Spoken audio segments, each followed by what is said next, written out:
Hello, everyone, and welcome to FlorenceLive, conversations about the post-corona world.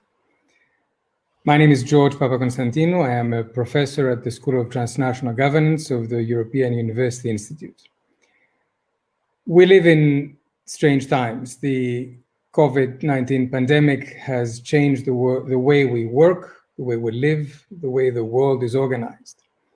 In order to be able to better understand these changes and help navigate the post-corona world, the School of Transnational Governance has launched a series of conversations and interviews with academics and high-level policymakers.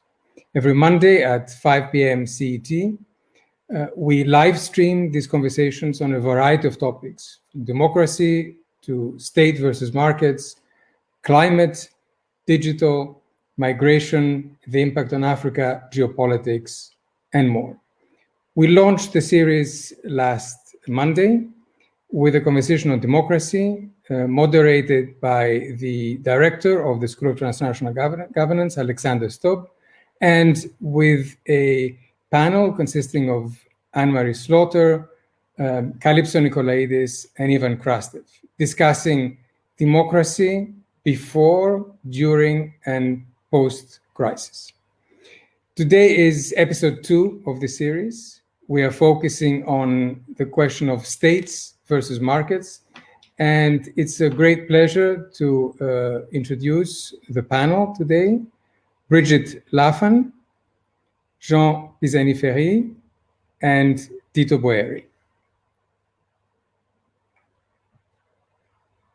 Welcome to all of you. Those of us watching are familiar with all three of them, but I will introduce them anyway. So let me start with Brigid, who is director and professor at the school, at the Robert Schuman Center for Advanced Studies of the European University Institute. She's a political scientist. In 2018, Politico called her one of the women who shaped Europe. She writes extensively on European integration, European governance, fiscal systems, and you can also find her on Twitter with some very sharp commentary on Brexit. Jean Pisani-Ferry holds the Tommaso Padoa-Schioppa chair at the EUI. He's also professor at Sciences Po and at the Hertie School of Governance. In 2017, he was director of program and ideas in the successful presidential campaign of Emmanuel Macron. Before that, he was the founding director of Bruegel, the well-known Brussels think tank. He writes extensively on economic policy, on Europe, and is a very frequent participant in the policy debates. And last but not least, Tito Boeri, professor of economics at Bocconi University. Tito has been dividing in the last few years his time between academia and policy. He has been until recently the president of the Italian Social Security Administration. I think that part of his white hair could be perhaps be attributed to that tenure. He has been writing extensively on labor economics, on income inequality, has consulted for the European Commission, the World Bank, the IMF, the ILO, and is also very, very frequent in the public debate. So let me introduce the subject by saying that over the last decades, we have seen, we've been through a long period of a steady expansion of freer markets and a retreat of the role of the state in critical parts of our economies and societies. Deregulation, privatization, the outsourcing of public services has been pretty much a dominant force. One could say that this was first challenged with the global financial crisis of a decade ago and the Eurozone sovereign debt crisis that came after that. That was maybe the first time when our kind of unfettered faith in deregulated or unregulated markets, especially financial market, was put into question. Now the COVID crisis seems to have tilted this balance decidedly, and we seem to be seeing the state reasserting itself across a number of domains. We are now witnessing governments mobilizing medical support, implementing containment, and in an unprecedented way, spending to protect populations, to support workers, to try to preserve businesses. So perhaps we have realized that in times of emergency, investments in core public services and such capabilities make a difference. So against this background, I'd like to structure the discussion in 3 blocks. The first is the broad view of the changing balance between state and markets in the economies and also in public attitudes. The second is the impact on people, work, and welfare. And the third is the impact on businesses and the question of strategic industries, both at the national level and at the EU level. So let me start with the first block of questions and turn first to Brigid. Is the pandemic a watershed in the way that we see the states? Are we all, as somebody put recently, are we all statists now? Is the attitude to what states should be doing changing? And what are the implications for public governance? So firstly, let me say that I think the answer to that question we will only know in about 5 years' time when we come out the other end of this experience. But I think what we can say is that this is the most significant display of public power that we've had across the world in a very, very long time. We've seen public power in 2 senses. One, in terms of coercion. States have used their authority basically to quarantine societies, to shut down business, to put our economy into deep freeze. So we have seen that when push comes to shove, the coercive power of the state remains impressive. We've also seen, of course, the economic heft of the state, that when necessary, it could borrow and did borrow, and it borrowed to protect both health on the one side and welfare on the other. That those were the 2 immediate challenges. You needed to ensure that your health system could cope, and on the other side, you needed to ensure that though, as the economies went into deep freeze, that you were channeling funding to both businesses and families and workers. And we've seen the state capable of doing this. I would say that it's also been a stress test of state power, in the sense that what we've also seen, and it's not just differences in politics, but also differences in state capacity. Some states have handled this more effectively than others. And I think we will see, as the experiences of COVID-19 are reviewed afterwards, there will be a lot of comparative learning across the world about state effectiveness, state capacity, and what worked and what didn't work. But in terms of will we remain statist? I think that I would say probably yes, not just because of this crisis, and emergency, but also if we think about the climate crisis. The climate crisis cannot be solved or addressed by market power alone. So in a way, this also shows that states can, when compelled, can become very powerful actors. So I think we're probably facing a period where public-private, the balances will be reset. But of course, the question then is, at what level should public power be exercised? Are we just talking about state power, or public power across different levels, right up to the global level? Before I turn, thank you, Brigid. Before I turn to Tito, let me remind those of you watching on live stream that you can post your questions in the live comments area, and we'll pick them up as the conversation goes on. So, Tito, economists have focused very much on efficiency gains in the public sector. And this has led to budgets shrinking in sort of important parts of public services. Have we put too much emphasis on these static measures of efficiency over the need for the public sector to be resilient and to be able to address emergencies like this one. You will need to unmute yourself, Tito. Oh, that's right. But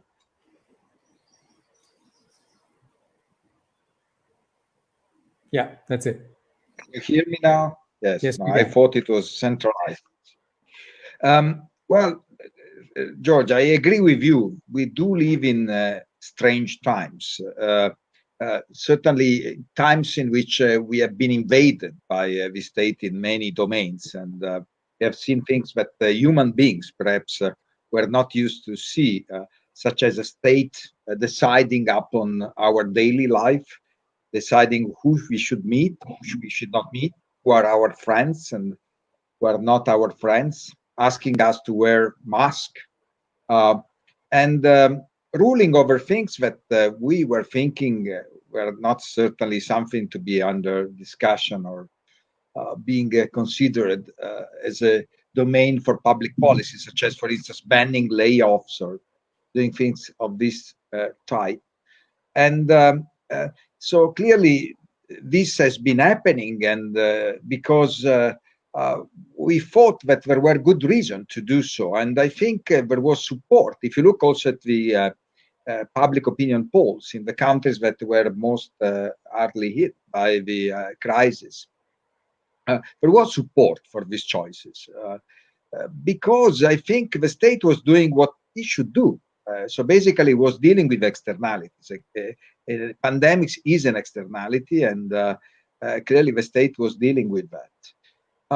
Now that we have been, in a way, overcoming the most serious part of the crisis, and we have prevented this curve of the contagion to go beyond the capacity limit of our health systems. Clearly, there is a big issue of whether there will be a retreat of the state from these very high levels, or whether it will continue to be so for a while. And that's a very difficult question. On the one hand, I think it is right to think that the state should expand its activity. You were asking at the beginning whether the search, the quest for efficiency went too far. If you think about the Italian health system, I would say so, because the Italian health system was extremely efficient by all static measure you could possibly devise. I mean, we were spending on health way less than other countries in Europe, and still we had the relatively high quality of services in health in Italy. But perhaps we were too efficient, because as soon as we got this very bad shock, we found that we have been using so well our capacity, while producing at full capacity, and so we were not able really to deal with a shock of this type. So certainly there is need to expand the public sector in some domains, and health would be one, no doubt. But on other domains, I think there is a need, especially for countries that are really getting to debt to GDP ratio, like more than 150%, to do something, to have some retreat of the state. And here I'm not sure we will achieve it. I mean, there is a risk of a ratchet effect in which, so far, the policy have not been targeting at all beneficiaries. So they went on giving to everybody the same treatment. I don't know whether it was for consensus, but both on confinement measures as well as on transfer, they didn't make any selection. So everybody in Italy had to stay at home, even in regions where there were no contagion at all. Everybody got a specialized transfer, a categorical transfer. Perhaps the idea was we are all on the same boat, and people accepted that idea. But now things are clear that it was not the case. We were not all on the same boat. There were people who suffered way more than other people, both in terms of health, of contagion, as well as in terms of income losses. So there are two ways we can get out of this, and perhaps we'll talk next round.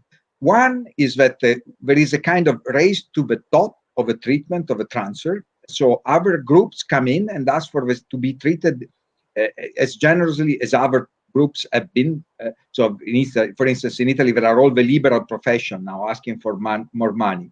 The other scenario is where instead the government tried to target people and try to really find those really needing help, in which case it is possible also to have some downscaling.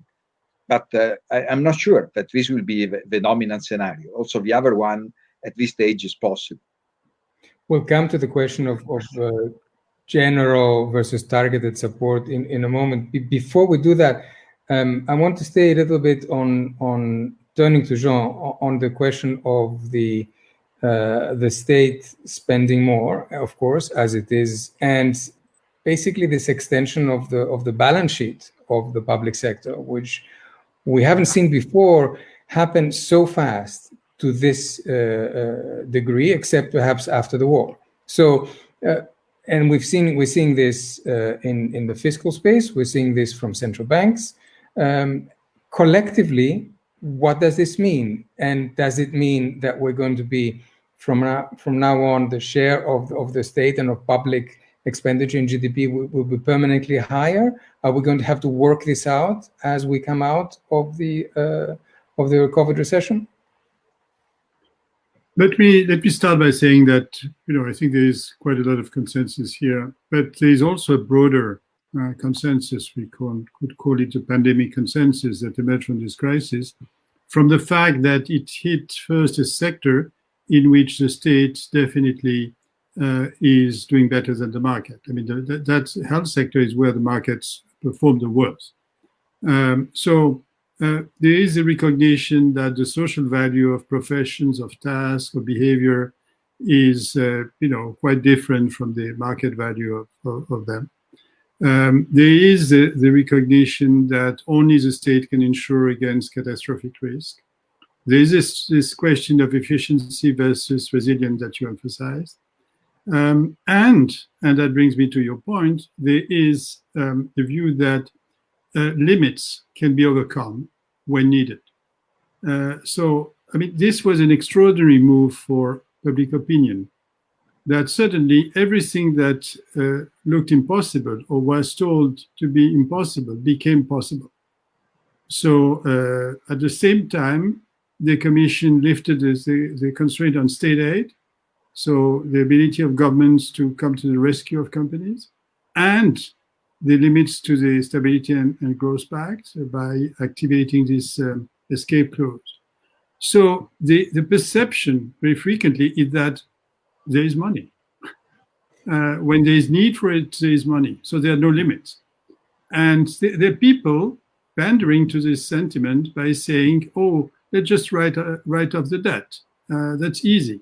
We can write off the debt by some magic between the ECB and government, and then we can go into further debt, which is a dangerous slippery slope, which indicate that this consensus that's what one of the scenarios, and that goes back to what Tito was saying, could be a sort of Latin American populism by saying there are no limits, we can just spend our way out of any problem.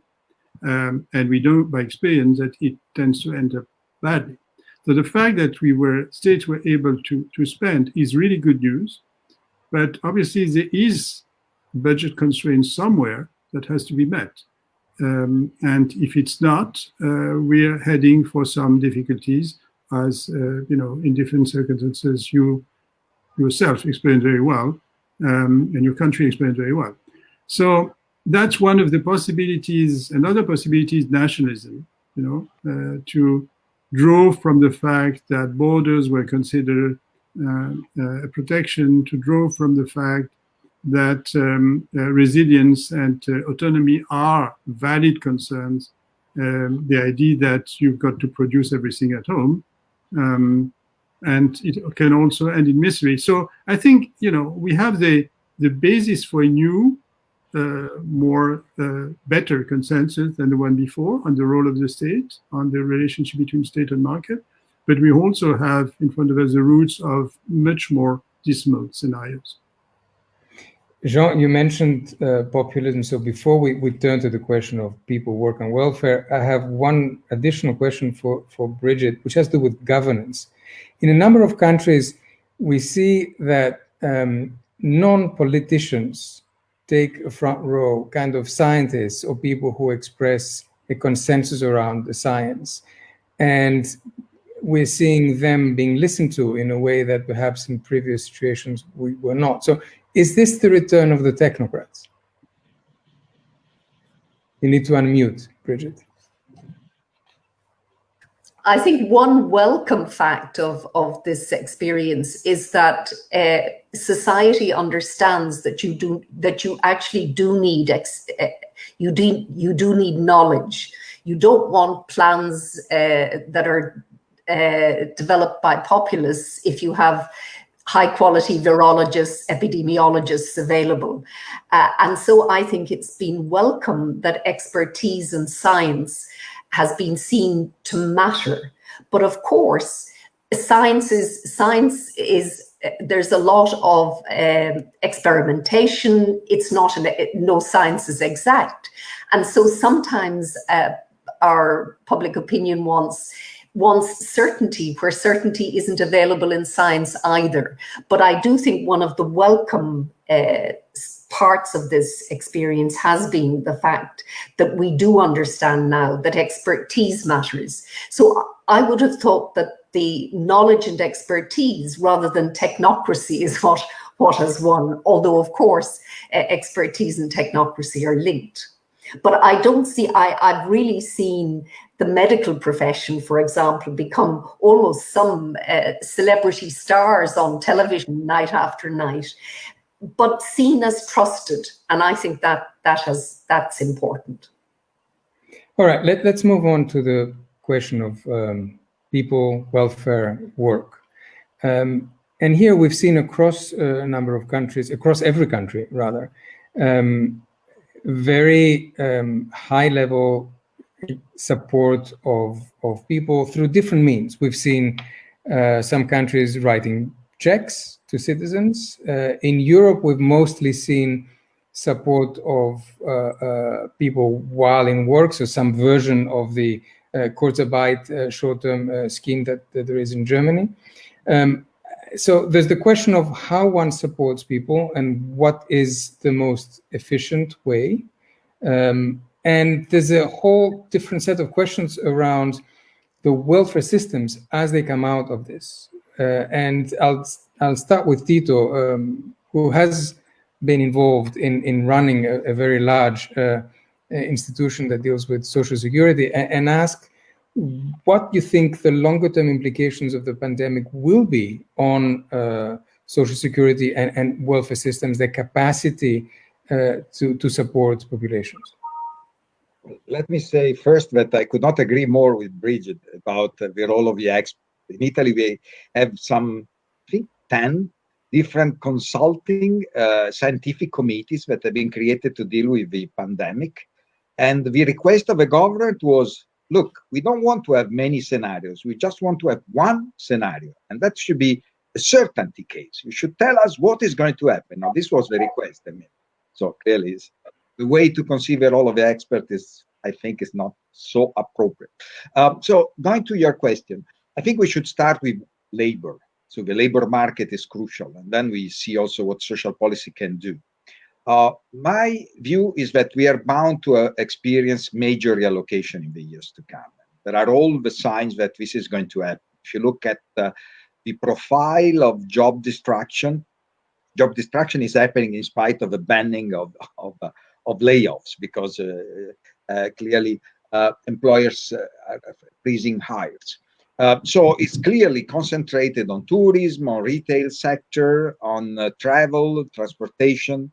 There are sectors that are almost completely exempt from the reduction of jobs. So it's clearly asymmetric, the change taking place on the job destruction side. But also, if you look at vacancy rates, there is a very nice study by a colleague of mine, Thomas Leber-Branchon, looking at the profile of vacancies in Sweden. It's the country where there were less confinement measures. So the labor market has been operating more or less throughout the crisis. And there again, it's completely, the differences across sector are huge. So no doubt we are going to have changes in the composition of employment.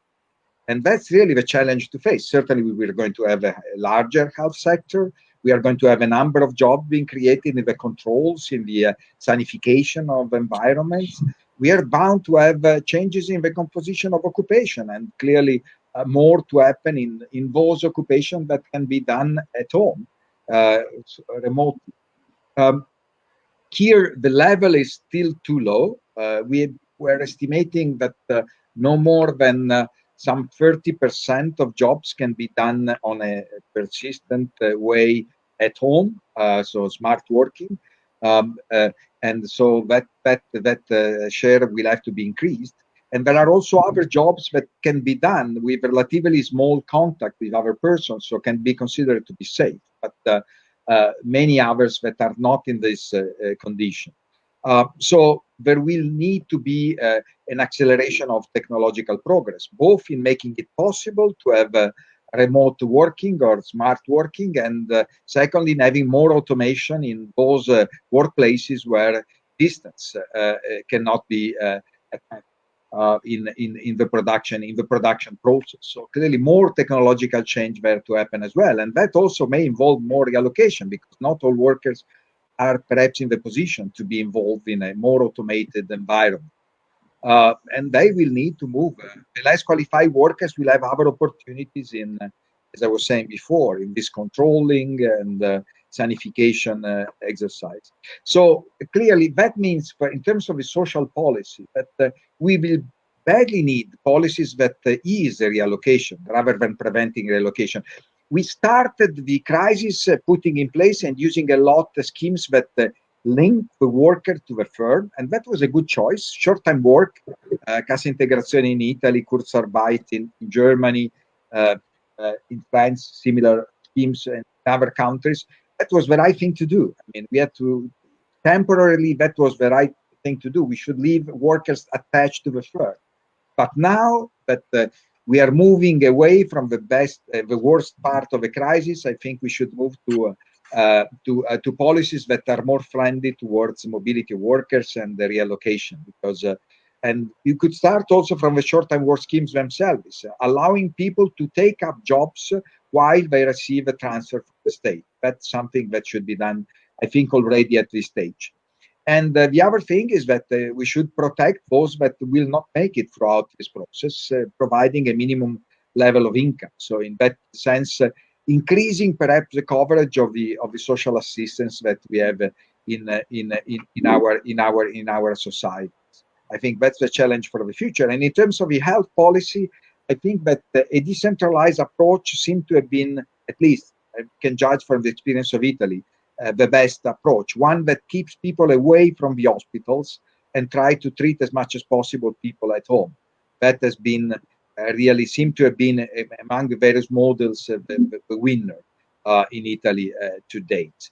So are big challenges, no doubt, for the design of social policy, for the design of health systems, and really something that will involve major transformation of the labor market. Jean, if we make a rather simplistic contrast between a US approach that gives cash to people and the European approach that tries to keep them in their jobs, Tito's point was that in the first part, perhaps the European approach was more successful and useful, but it does have the risk of locking people into specific activities and not helping the churning and the transformation and the reallocation which is necessary. I'm not sure I agree with what Tito just said. I mean, he gave us a certainty scenario. There will be reallocation. I'm not sure I'm going to stop going to the restaurant. Not sure I'm going to stop going to, listening to music, or I'm not going to stop traveling to Italy or to Greece or to Ireland. I mean, why should I? I mean, perhaps if it lasts for 3 years, our lives will be transformed for good. But that we don't know. We don't know if it's going to last for 3 years or for another 6 months. And I think the probability of going back to something that's not that different from what we had before is not trivial. There is one point on which I agree, which is a digital transformation and the fact that we were forced to learn working with those. I'm not going to mention the one we're using all the time because we're on a rival platform, but those platforms for teleconferencing, and I'm sure it's going to change something in the way we work. It's going to change something in the way few people spend their time going from one plane to another plane to go to conferences or meetings or whatever, and that a lot of more will be done through teleconferencing. So, on that there would be reallocation, but that's certain sector and that's a certain transformation in the way we work. I wouldn't say across the board it's going to change demand. I mean, there is uncertainty. So I would say we definitely have to move from freeze to exit. So to schemes that put more emphasis on work and less emphasis on, putting people aside and protecting them.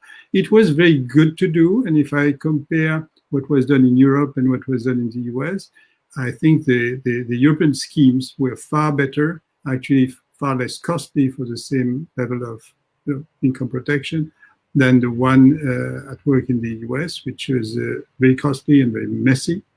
But in this European scheme, we have to introduce some incentives to work. What does it mean? It may mean, for example, that if you're reopening your restaurant and your restaurant has to serve a fraction of the meals it was serving before because of the health regulation that imply you can only have 1/3 of the tables that you had before, that it may not be profitable to reopen the restaurant under these conditions. And there is a case for transforming your job retention scheme into a wage subsidy so that people can actually work and cost less, because there is a huge productivity shock, and this productivity shock has to be absorbed. And if it's a temporary shock, you don't want to be absorbed absorbed in the wages. So you want to find a mix whereby you will give some incentives to reopening. You won't certainly block the reallocation mechanism, but I wouldn't say you should force the reallocation, because again, I mean, we don't know how things will evolve, and we don't know whether the world of tomorrow will be that different from the world of today. Brigid, a comment on this reallocation, and while you're at it, can I also ask you, there's been a long-standing debate about a universal basic income, which seems to have resurged in the epidemic. Do you think that this makes it more likely to happen? We've seen a number of experiments happening in different countries, in different regions of countries, with an economic and kind of a social dimension of evaluation. You need to unmute. I think it's too early to tell, but certainly what this crisis has exposed is the vulnerability of sections of our labor force in the gig economy and those on minimum wages. And interestingly, those on minimum wages tended to be those who collect the refuse, those who work in the supermarket tills, those who were cleaning the hospitals. In other words, people who were essential workers during this crisis. And who could not retreat to their offices at home. And I think it has not so much, it has brought into sharper relief some of the inequalities in our labor markets, some of the vulnerabilities that cohorts of workers experience. And I think probably, particularly those who were considered to be essential workers, who kept the essential systems going through this crisis, I think there could well be a political discussion to be had about their status, which in essence, in the long term, does put the basic universal wage on the table. But it's not clear to me that the politics or political consensus exists that we're more likely to see more experiments rather than that we'll see widespread diffusion just now. I think I'd also like to ask both Tito and Jean on the intergenerational dimension of this crisis, because it clearly affected older people more. They were the vulnerable, but also we have to think about younger people who've now experienced in a very short period a second very serious economic hit. And I wonder, as we develop social policy, welfare policies, return to work policies, what's the obligation of those of us in my age cohort towards our children and their children? I think that intergenerational dimension has probably not received the attention that it should. Quick comment from Tito and Jean on this before we turn to the next set of questions. Tito? No doubt there is an important intergenerational dimension, not only because we are bound to have debt to GDP ratios that are of the order of 150%, but also because there is clearly a different profile of safe and unsafety at work, also by generation. We do see that right now, those who do the safe jobs are generally the workers who are less likely to be contagious and to be a serious illness related to COVID. Young people, for the most.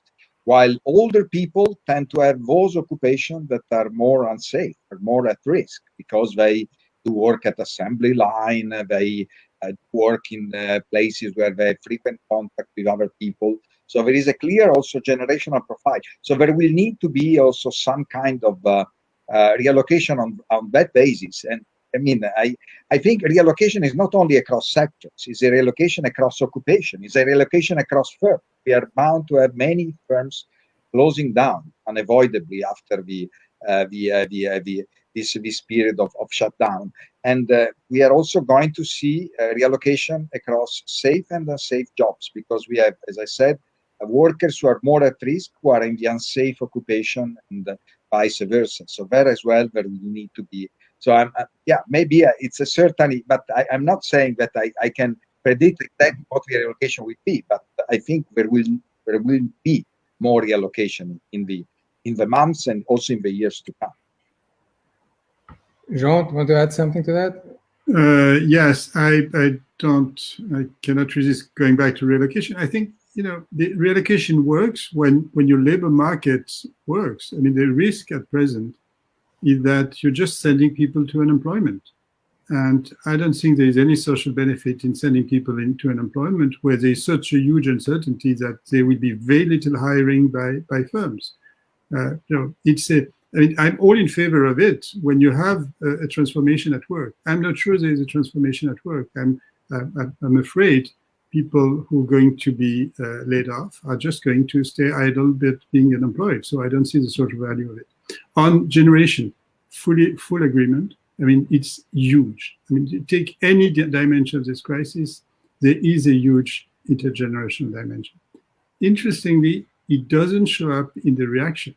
People, apparently the family ties are there. And so the younger people, they are very conscious of the risk for the older people, for their family. So it doesn't show up at present. It may show up later on. And perhaps what we're seeing in some countries, what we're seeing a bit in Germany, what we've seen massively in the US, what you're seeing in Brazil, is sort of also an expression of this intergenerational divide.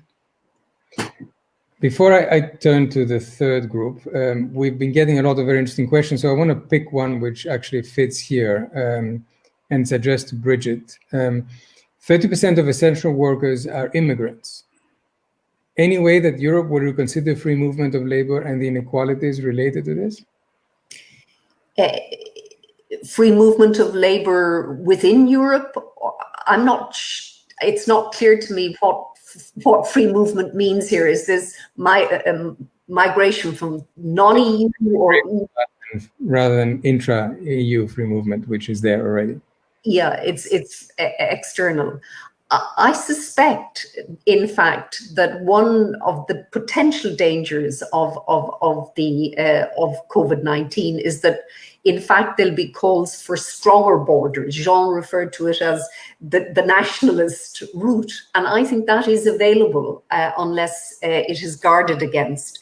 And so, in that case, in fact, what is more likely to happen is that non-EU workers would become less welcome rather than more welcome. So in other words, the idea that that this will transform into addressing inequalities in terms of migrant workers, I'm not so sure. I'm not so sure. Okay. EU workers also will be less welcome. I mean, the internal mobility cannot be taken for granted. I mean, it has stopped. I mean, we have controls all over the place, and I don't know when these controls are going to be lifted. Yes. And I don't know what kind of consensus there will be for it. Yeah. Sorry, this gives me a nice bridge to the questions of the single market, actually, which is connected to how we support companies in this situation, where we've seen extensive support in all countries in different ways, loans, guarantees, you name it. So a general question, and let me start here with Jean, is what kind of criteria should we be using here? For example, should we be thinking of taking equity in companies when we lend the money to be able to survive from this? At the end of the day, are we going to be seeing some reversal of the privatizations that we've seen before? I think we should distinguish between SMEs and larger companies, mid caps and large companies. For SMEs, I mean, the single market dimension is just irrelevant. The question is how to make sure that you can do the triage and make sure that companies that are viable get support, even if they've been overburdened by debt, and that companies that are not viable are not given the support so that they're not transformed into zombie companies. And that's a very hard challenge, because we're speaking of zillions of companies, and the state doesn't have the capacity to deal with all that. So I think we've got to invent ways to deal with this issue of debt restructuring, debt equity swap on a massive scale, which may mean going through the banking system or through some sort of tax-like equity. But you're speaking more of the larger companies for which the state is hands-on and is providing on a case-by-case support. Now, as I said, the state aid rules have been lifted, with the consequence that basically states can do, a lot of different things without much oversight by DG competition. And that was necessary in the short term, like for the Stability Pact. The question is what to do next. Those rules, this lifting is in place until the end of the year. Countries have to notify. So the two risks are one risk is just a subsidy war that will be won by countries with the deepest pockets, obviously. Everybody is amazed by the number that's circulating about more than 50% of state aid being given by Germany, which may not be entirely accurate because there is a sort of headline numbers and you have to look at what the money actually given. But it still indicates that there is wide inequality in the ability of member states to support their industries, which may result in change in ownership structure, which may result in distortion in the single market. So that's a serious issue. And then the question is what can be done for that? Can it be addressed through an equity instrument that would be an EU instrument that would help redress in part this inequality among members? The equity instrument was emphasized in the declaration in European Parliament that had been made by President von der Leyen. It's not present in the Franco-German declaration. The question is whether the Commission will put it forward again when it publishes its plan. I think it should. I think it would be good. It raises a host of difficulties, operational difficulties, because it's not going to be directly the EU taking equity. Obviously, you have to go through institutions, through the EIB, perhaps through national development banks, with a scheme, a two-level scheme. I mean, all that is, nightmare of implementation. But I think that's relatively important. Now, we're not going, just to end, we're not going to escape the need for restructuring in some sectors. the airline industry, perhaps the auto industry. We think that there was already overcapacity in some cases before the crisis. For the airline industry, I mean, the number of companies will not be in a position to restart. The question is, who can handle that? In the 70s, the European Commission handled the steel crisis, but the Commission had extraordinary powers derived from the Coal and Steel Community Treaty. It could decide on many things, on prices, on give subsidies, etc. So it could really have the instruments to be hands-on. The Commission at present doesn't have that many instruments. It can just prevent member states from doing something. So the question of how some specific sectors will be restructured is major. Brigid, let me stay with the single market issue and what Jean said, the stylized fact that Germany accounts by itself for about half of the loan guarantees given. Is there a danger for the integrity of the single market in this environment? And if we connect this to the questions about freedom of movement within, for workers that has been stopped. So is there a challenge to all the fundamental market-based freedoms that we've been having in the EU all this time?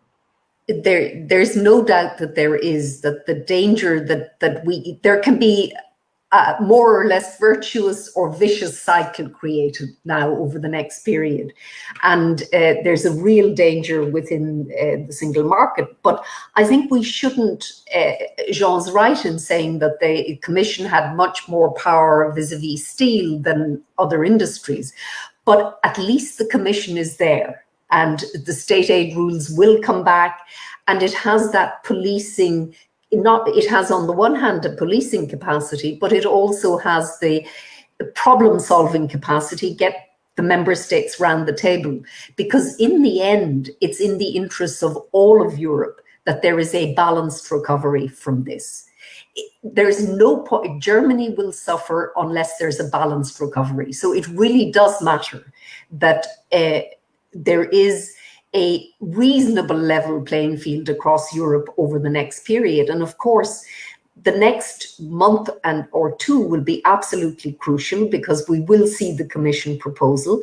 It will then go to the member states. That, in my view, will be a battle royal because the frugals have not gone away. Two things that give me hope.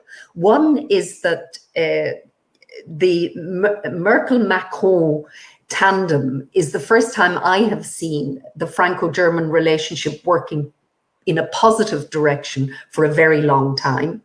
And the second thing that gives me hope is that Germany has the presidency in the second half of this year. So it is in their interest to deliver agreement on the MFF and with it on the recovery fund instruments, whatever it is called. So I think the single market is at Europe's core, and all of the economies will suffer if we get fragmentation, segmentation of that market. So because it is one of the gains of integration. Will there be tensions and struggles? Yes. But I would be hopeful also if we think about the wider global context, that this would push the EU member states to at least make sure that the house is in some kind of order. Tito, national champions and EU strategic industries. In a certain sense, the slogan, a Europe that protects, particularly resonates in this instance. And there's the debate about this goes in different directions. For example, should we be bringing home the production of critical production that has to do with health and therefore breaking those supply chains? Is that a direction that Europe collectively, as opposed to nation states, should be taking? Well, let me first of all clarify one issue, because to avoid any possible misunderstanding, what I was saying before about the reallocation was not a normative statement. Not saying that we should have more reallocation. I'm just simply saying that we are bound see more reallocation. So this is something that is going to happen, and we have to be prepared for that, trying to cushion as much as possible the social cost of this reallocation. Certainly, the US is not a model, especially cannot be a model right now. By the way, what they are doing is completely different from their past.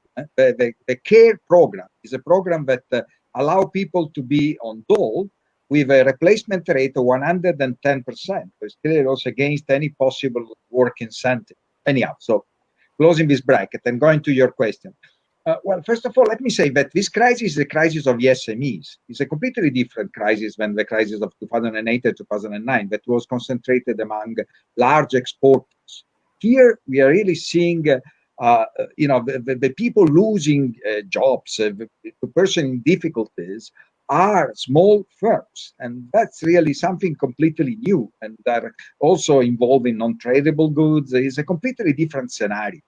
So I think the champions is not really, we should say something about that, but the issue now is what to do to deal with a small firm. So far, the main instrument has been one of providing liquidity, so state guarantees, and I think that was a good thing to do, although I'm not sure that this worked out very well in a number of countries. There are delays, and delays have been quite large. The only way to help this would be to prevent losses to take place in these firms. And I'm not sure we are succeeding in doing that. And then there will need to be a very difficult, as also Jean was saying, a selection process, because we are bound to have zombies on the one hand, on the other hand, instead viable firms. And can decide. Certainly the state is not in a condition. EU is less than that. It's not a matter of intervening in Ford or rescuing Ford. It's something of intervening in the small restaurant nearby. The banks can do more. I was talking to bankers recently, and they're telling me, look, we cannot say at this stage, we need at least a couple of years before we understand who is viable and who is not viable. So meanwhile, please help them provide liquidity, and then we will decide who should be supported and who should not be supported. So that's really, if you now have to support and provide to these firms grants or that is going to be extremely risky. We are really running the risk of wasting a lot of public money after that. So it's really, I think we should buy time in this respect, and there will be also some private vehicles that will come out and intervene in this process, no doubt, in addition to the state. As for the champions and the idea of, no doubt, I think this crisis has indicated that we would need to have better coordination in health systems across Europe, because there is no way that we cannot deal at the European level with the capacity constraints that we were dealing with. The contagion has been hitting countries with a precise timing. This could have been anticipated, could have been a better approach at the European level to deal with that, and that would have been extremely useful. But also we need to have some strategic industries, and those in the health sector are indeed extremely important. Those producing masks and many other medical equipments should be internalized, because this crisis has really shown that there is a too high risk of that. The final thing, initiative at the EU level, I think there is scope for doing more also in terms of capital taxation right now. And I think there could be some consensus in this respect. So far, any decision has been blocked because there is the unanimity rule. But I think there are possibilities to do more in that respect.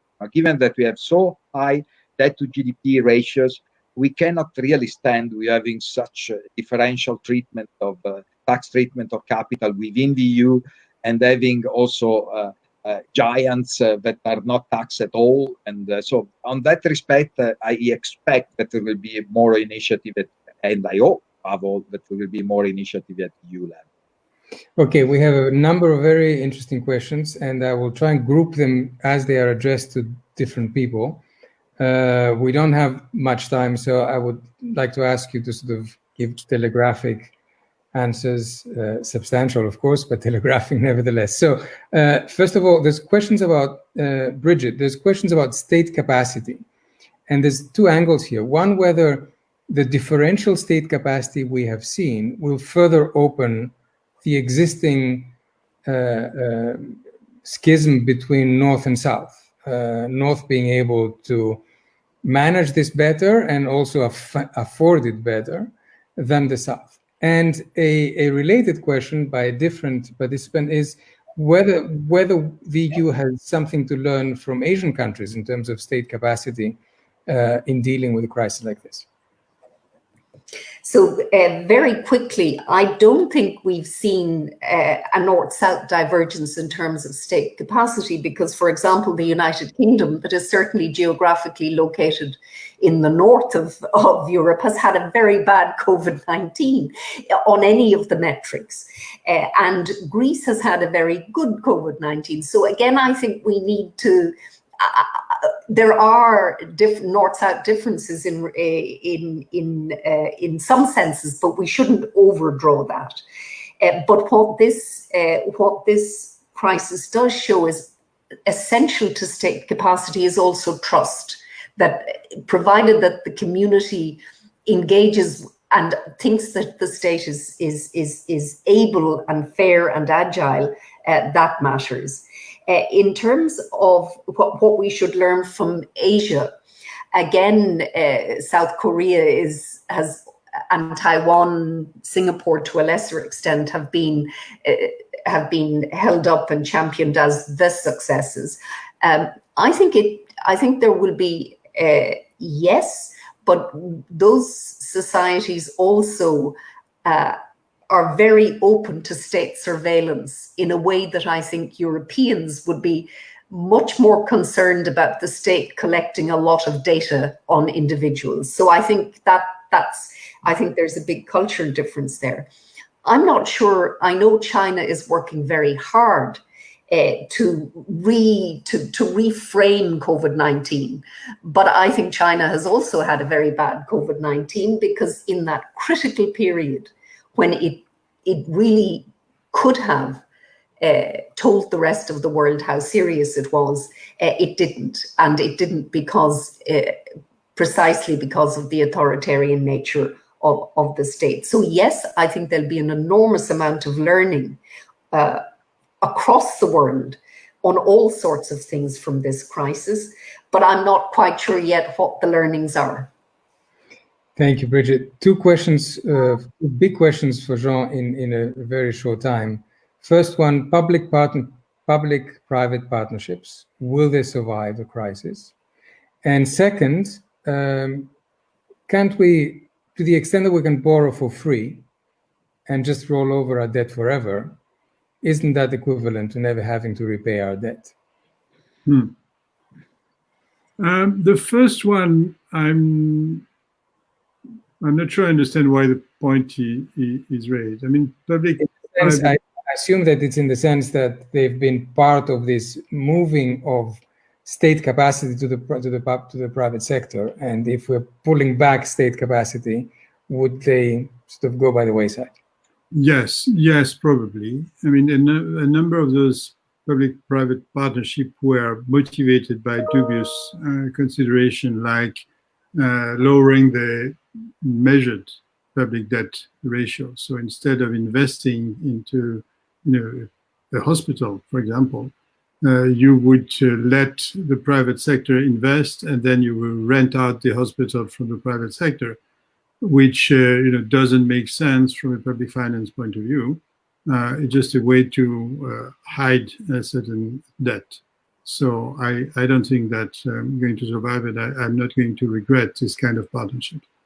Now, on the bigger question on borrowing for free, I mean, we're extremely lucky that this crisis intervened at a moment where we're borrowing for free.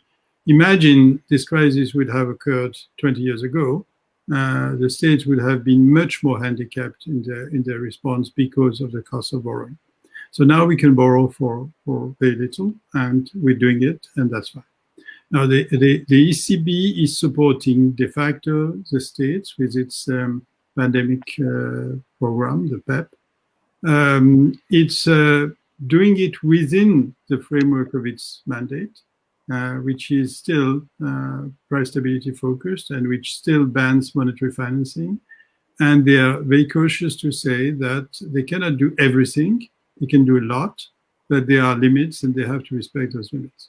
Now, some people say, if they do a lot and if states work for free, why don't we write off the debt? And it has no cost because the ECB can be in negative equity. So you write off the debt, the ECB goes in negative equity, and that's the way it goes, and it can survive. I think that's dangerous because it overlooks the fact that if you reason on the public sector, so that treasuries plus the ECB, whatever you do between the ECB and the treasuries doesn't change your aggregate debt vis-a-vis the private sector. Just imagine you own a bank, you're a single shareholder, and the bank decides to write off the loan it has given to you. Does it change your fate? Does it make you any better off? No. It's just something that looks good and it isn't good. Because the counterpart to that is that your future dividends are going to be lower. And the same applies to the ECB. So your budget constraint, in fact, doesn't change. The budget constraint is, not as tight as it was because of the level of interest rate. That's a good thing. We have to continue thinking of it, but that doesn't mean we can go for some magic solution that would just pretend to put aside the budget constraint. Tito, thank you, Jean. Tito, you get the last word with 3 questions that are related and all around the theme of unemployment and the social safety net. So question number 1, are we going to end up out of this with a stronger social safety net because of the realization that the state needs to provide? Second, for young people, it's the second job crisis in a generation. So would they be pushing more towards a reliance on governments? Because indeed, if you're a young person, especially in the South, you were hit with the first crisis, the sovereign debt crisis. Now you're hit again, and the future. Sorry. In the meantime, you've aged. Yes, older. That is true. And the third question is that women are particularly and disproportionately affected in this, and also because they're a bigger part of care work. So the question is whether one can think coming out of this a kind of a new care deal that would help and support women post-COVID. Well, 3 big questions for 1 minute, I suppose. So, the safety net, yes. If it is a safety net, I think so. Definitely we will have a broader and more encompassing safety net. We learned very well from this experience that there is no longer a very strong border between dependent employment, employees, and self-employment. And we do need really to protect people who are at this margin, because so far we don't have a good measure for them. So certainly we are going to see more in that area. The young generation, yes, I think they are bound to request more protection, given the experience they are living into. And also there is another dimension that we should not forget, and these are pensions, because we are now in contributory system. So a fall of GDP of 10% is something that is going to hit deeply your future pension. So that's something that I think we will have to deal with at some stage, by perhaps helping somewhat young generation to deal with this very bad shock that is going to have persistence effect on their incomes. Finally, women, yes, they were hit more than men by all means. And also there is another dimension that we should not forget, and this is smart working is creating a new type of inequality. We not only have the income inequality, the earning inequality, but we have residential condition inequality, which is very important. And for women is a very something very, very difficult, because at home they have way, generally, given also the way this burden is shared between men and women, responsibilities at home, is very difficult for them to work. They have the school were closed, so there are many other. So that is another very important issue that has to be addressed. I think we should restore some kind of equality of opportunities in terms of the possibility to work remotely. So if at home you cannot work, and many people cannot really work well at home. We should find ways to decentralize office space and help people to do smart working in an efficient way. Given that also we are bound to have more productivity-related pay, that also means having higher earnings. Thank you very much, Tito. Thank you, Brigid. Thank you, Jean, for a really interesting discussion. Thank you to everyone who watched. Tune in next week, next Monday, for a discussion on COVID and climate. Will the pandemic accelerate our transition to green transition, or will instead will it create obstacles towards it, and all the issues around that? So thank you very much to all.